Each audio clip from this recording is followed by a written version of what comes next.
Today, we will walk through the steps to select and search photos of special designs in Salem Inspire. First, go to saleminspire.com and log in. First, navigate to the Product Type drop-down and select Special Design. Next, go to Subtype, and in this case we will do Heart Designs and Crosses and Rocky Designs. Choose a finish, size, or color, if applicable, and select your warehouse. Click Apply Filters, and from here, you will see a photograph and detailed description for each design listed.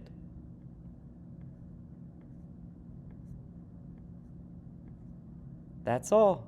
See you next time.